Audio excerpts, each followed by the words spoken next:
Bonjour à toutes et à tous, nous allons voir dans cette vidéo comment poser du biais.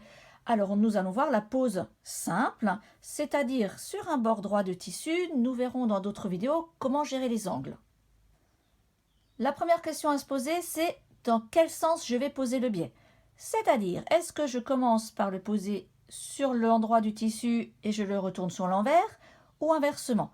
Alors personnellement, moi je préfère, comme on le voit ici, commencer la pose sur l'arrière pour retourner mon biais et le positionner sur l'avant, tout simplement parce que ça va me permettre de gérer la surpiqûre qui va tenir définitivement le biais, et je vais pouvoir, comme c'est sur l'endroit, faire en sorte que ce soit propre et joli.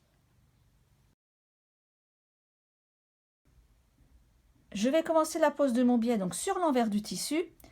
J'ouvre mon biais, donc ça fait un petit rabat ici. Et ce petit rabat, une fois qu'il est ouvert, je vais vraiment le positionner au bord du tissu, comme ceci. Je peux l'épingler, simplement pour le maintenir. Vous verrez qu'à force de le faire, vous passerez directement à la machine à coudre. Ce ne sera pas un souci.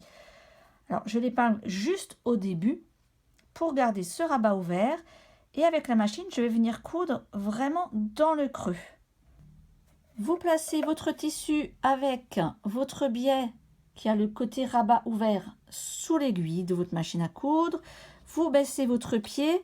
Je vous conseille de descendre à la main votre aiguille de machine à coudre pour voir si elle passe bien au niveau du creux ici. Là, je suis complètement décalée. Donc, je prends le temps d'ajuster la position de mon aiguille pour qu'elle corresponde donc à ce creux. Et après, je peux coudre. Quand vous allez coudre, vous suivez bien votre repère, ici le creux de votre biais,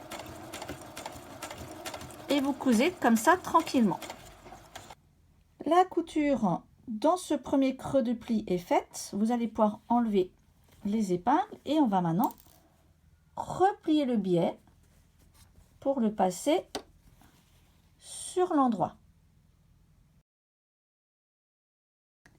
Vous allez pouvoir rabattre maintenant l'autre moitié du biais par-dessus le tissu sur l'endroit. Alors cette fois-ci, on n'ouvre pas le petit rabat, on le laisse replier et on va juste plier en deux le biais.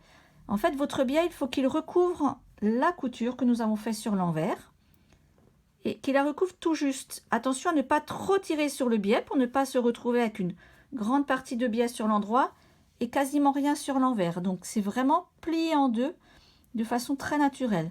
Et vous pouvez positionner des épingles pour maintenir votre biais avant de passer à la couture.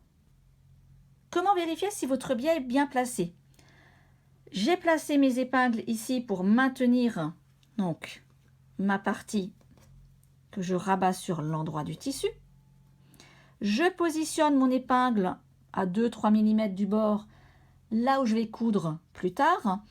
Et quand je retourne sur l'envers, je vois que mon épingle est bien toujours positionnée dans le biais sur l'arrière.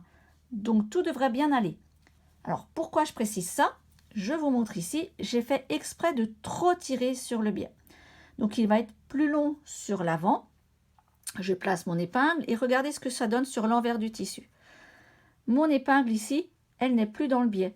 Ce qui va faire que lorsque vous allez coudre, votre couture à l'arrière ne sera pas joliment placée sur le bord du biais, mais dans votre tissu. Nous allons maintenant faire la deuxième couture sur l'endroit du tissu. C'est une couture que nous allons faire à 2-3 mm du bord, là où nous avons placé les épingles. Alors, pourquoi on va coudre là au bord? Si vous cousez plus loin, plus vers l'extérieur, en fait, votre biais risque de se soulever. Donc, le but est vraiment de maintenir le biais. Donc, vous placez votre aiguille de machine à coudre, voilà, à 2 ou 3 mm du bord. Tant. Alors, autre point aussi, pour la vidéo, j'ai pris des couleurs très contrastées au niveau du fil. Vous, pour faire un ouvrage plus propre, prenez des couleurs coordonnées. Ce sera beaucoup plus discret. Et je vais démarrer. Donc, pensez à enlever vos épingles au fur et à mesure pour ne pas casser votre aiguille de machine à coudre. Et on y va tout en douceur.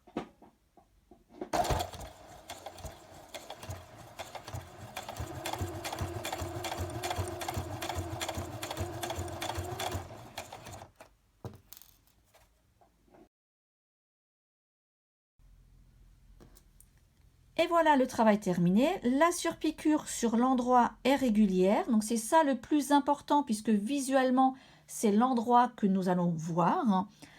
Sur l'envers, on peut avoir des irrégularités. Alors, je vous montre ici. Au début, j'avais bien plié mon biais de façon équilibrée, bien à la moitié, donc ma surpiqûre est aussi au bord. À cet endroit-là, en fait, on voit bien qu'il y a un décalage. Alors, à quoi ça peut être dû? Deux choses. Soit vous avez mal tiré votre biais sur l'endroit, donc il n'est pas plié au milieu, soit quand la couture a été faite dans le premier rabat, elle n'a pas été faite pile dans le creux. Donc, ce qui fait qu'on a un petit décalage. Alors, ce n'est pas grave, pas de panique. Vous allez de toute façon utiliser, vous, une couleur coordonnée, donc ça ne se verra quasiment pas. Et deuxième point, c'est sur l'envers.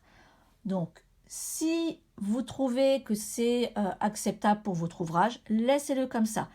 Si maintenant ça vous dérange de trop, il n'y a plus qu'une chose à faire, c'est défaire votre couture et recommencer. À vous de juger. Dernier point, je vous reprends le petit morceau où j'avais exprès trop tiré le biais sur l'endroit. Donc ma surpiqûre, elle est toujours correcte sur l'endroit, il n'y a pas de souci, à la bonne distance. Mais sur l'envers, voilà ce qui va se passer. J'ai un tout petit bout de biais, donc ma couture, elle est vraiment très très décalée. Donc selon votre ouvrage, c'est toujours pareil. Si c'est pour un torchon ou une nappe, on ne verra jamais l'intérieur. Vous pouvez laisser si ça ne vous dérange pas. Sinon, à vous de voir, peut-être défaire et recommencer.